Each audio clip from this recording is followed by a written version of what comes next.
Pas plus de 21 mètres ne séparent la Kaaba du puits de Zemzem.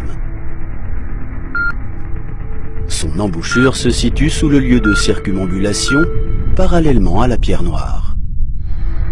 Son eau limpide provient de 2 sources, dont l'une vient de la Sainte Kaaba, et l'autre du mont Abu Kubaïs et d'As-Safa. Ce noble puits est continuellement propre. Les algues n'y poussent pas, ni les parasites, ni les champignons, ni les polluants courants ne s'en approchent. Zemzem ne cesse de fournir cette eau douce, obéissant ainsi au commandement de son Seigneur. Son débit s'élève à 11 litres par seconde au minimum et s'élève à 18 litres et demi par seconde au maximum.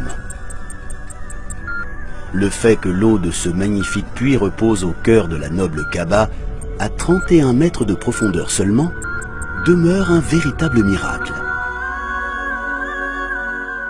Le voyage de cette eau bénie commence dès son pompage direct du puits,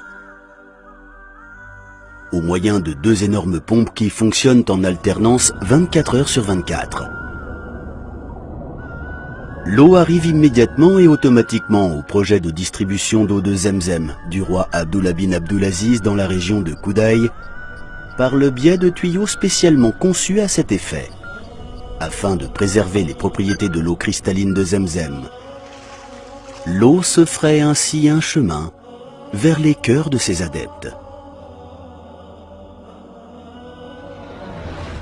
Quant à la mosquée du prophète, l'eau bénie y est quotidiennement acheminée.